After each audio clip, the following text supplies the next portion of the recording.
Yeah, and you're in a perfect position to know what's going on in our energy infrastructure and I guess the changing role that Marsden Point is playing. Firstly, just tell us what is happening at Marsden Point to the facility there. Well, I think your thumbnail intro pretty much is on the head. It's no longer refining crude oil, and it's become a logistics entity. They're going to store fuel and transport it to Auckland and Northland. So they're now an import terminal. So the Marsden Point used to be able to take raw petroleum products and process them into usable end products. How much of that work that it used to do was done with raw materials from New Zealand, or were we still having to import the crude or whatever into New Zealand and then refine at Marsden Point? Yeah, well, I mean, that kind of cuts to the core of the issue, Sean. Pretty much all of our refined products that came through the refinery originated in crude oil that was imported. I think at various points there were very, very low percentages of crude, but the upshot was that it seems to be true of New Zealand's way. Our refinery was built to take the cheapest product available, and it was heavy crude, and we produced domestically light and sweet stuff.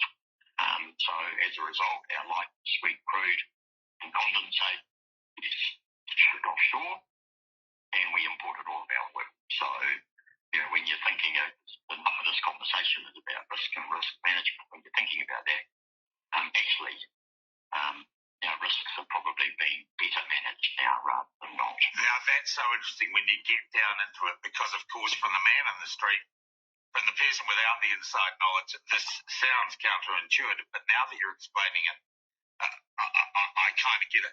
So in some ways, and I'm looking for a way in my own head to explain it, this is a bit like importing knockdown Japanese cars and putting them together in Poirua. Well, it's funny you say that, because I've been obviously thinking about this conversation. I was going to say, well, actually, I know now that it takes about 12 months. Well, you're on a waiting list for a new car. So does that mean we should go back to making our own cars? I mean, clearly it doesn't. It just wouldn't make any sense at all. And I think the underlying story here, Sean, is actually one of transition. Well, actually, it's change. Yeah. Look, change is hard, but it's inevitable. And, I think that where we got to is that we had a refinery which was no longer economic. We've seen a similar story on the eastern seaboard in Australia, no longer economic. It was subscale. It's actually cheaper to get refined products from the big mega refineries that have been built. And because they can do it cheaper. They can do it cheaper. Look, they certainly can. And actually, you talked about the AFGAS, the low carbon, the low emissions AFGAS that has just come in. The refinery could not have refined that. So in fact, we've got upside. But I think it's important to come back to the fact that ultimately the shareholders made what was a responsible economic and commercial choice in changing the economic circumstances. And as well, because how long? When was Marsden Point built? 60s, 70s? In the 60s, I think. So, it was old and aging. It had gone through some upgrades. Yeah. But, they were effectively being a bit King-Canutish. They were trying to push the tide back. And what's happening with the... Oh, look, I just wanted to say that, look, as well, the energy sector is at the point end of the transition, right? Yeah. And so we've got an industry transition. We get a sector, the refinery, which is no longer economic. And of course, for some challenges, but for others, it's opportunities. So now, to the point we've both made now, bringing in low emission AFGAS, the channel infrastructure is looking to make hydrogen, which is going to be a future fuel. And I guess the other point in here is, where do these transitions come from? Well, generally they come from the incumbent. So Channel has the assets, infrastructure, capital, expertise to pursue these new opportunities, and it, doesn't indeed actually shouldn't be in either one. So, this is all part of economic change. And as I said, change is hard. It's inevitable. Does this represent, and this is the other, if you like, common view, without having a detailed conversation like this, does this represent a degradation of our energy security? Is it strategically dangerous that we don't have our oil refinery, or are our reserves of usable fuel pretty much what they were? Look, again, that kind of touches on, well, actually, it kind of touches on strategic protection of it. Yeah. Immediately raised the question, what other factories do you think that we should keep forever? Well, the answer to that is none, obviously. But it's a risk management question. Yeah. And the key question here is, how they being appropriately managed now that it's closed. And, there are things like actually invisible. Well, was there a risk management analysis done before the closure? And that's the real question I'm asking. Is this a strategic risk to the nation as a whole, whether or not it's a good business decision? Do we have as much energy self-sufficiency as we did beforehand in real terms? Well, look, as we've both already acknowledged, we imported all of our oil anyway. So, in fact, what we've got here is we've got the retailers actually now importing.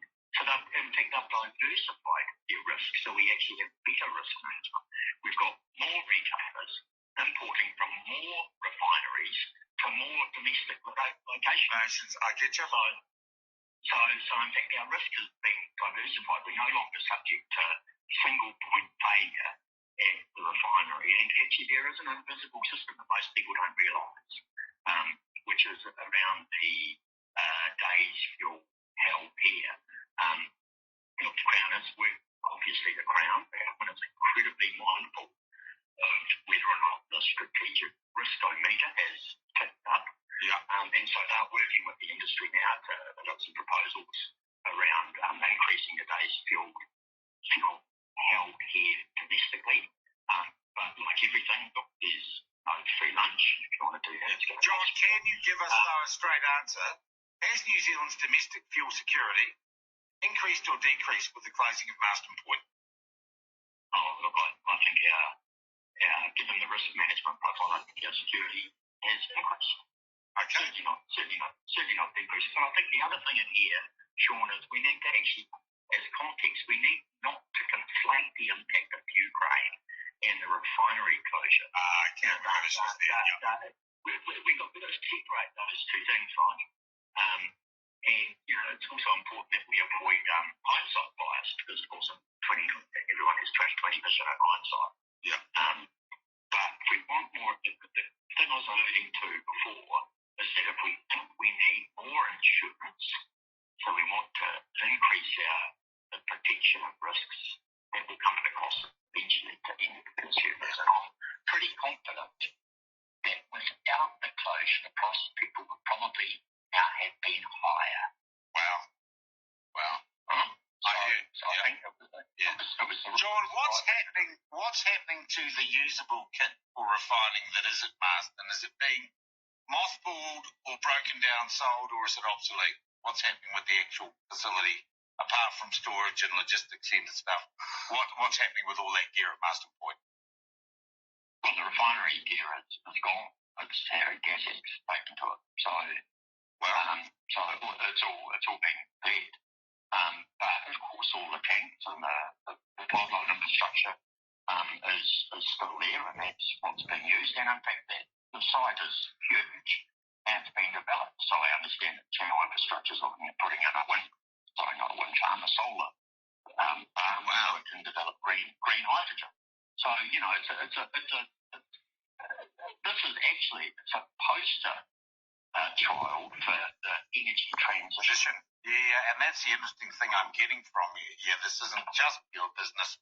This is part of a much bigger picture and a much bigger context. Do you know? And in the process, actually, Sean, it's dramatically reduced New Zealand's domestic emission profile as well. Oh, yeah, well, I don't worry about that, to be honest, personally. John, Other people do, though. other people do, unfortunately. It's a trend, like Maori Language Week. John, can I ask you, just because people have asked me, and I don't know that it's particularly relevant to this interview, if all the shipping was to stop tomorrow, how many days gas or fuel do we have in this country at any given time on average? Oh, well, I think we've got about 25 days All right.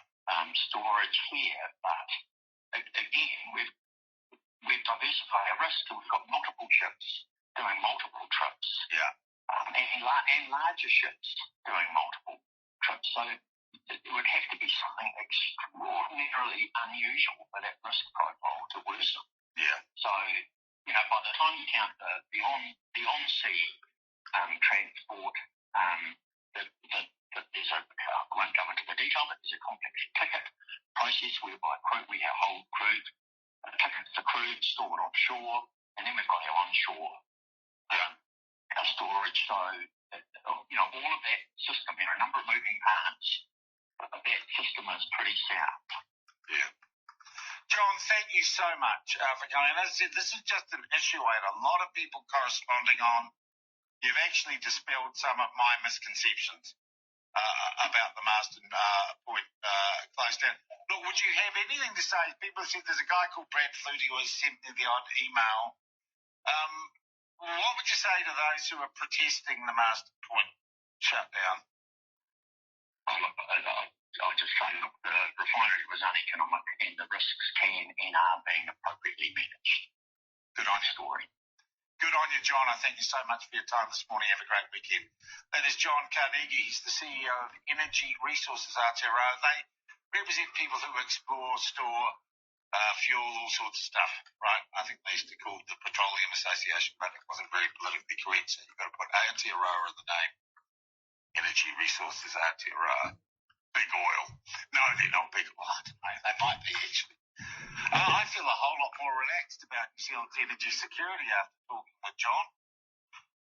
So it was kind of like the old knockdown Japanese cars or television sets to make jobs in New Zealand. Rob Muldoon would say you couldn't import those things, but you can import the bits of those things from Japan and then we'll put them together and give someone a mindless drone job out in Cannons Creek or out in Porirua. That was the deal, wasn't it? That man you are talking to makes me very concerned. Get Brad Flutie on to talk the reality. Well, you know what? Was Brad in the energy industry or not? I thought that made perfect sense. If you want to give a counterfactual to that, you can text me on 5050 or you can ring in 90800 332283. But you did ask for an explanation about Marsden Point yesterday. And what do you know, on Friday, we deliver. We deliver. Let's take a quick break. It's 20 minutes past 8.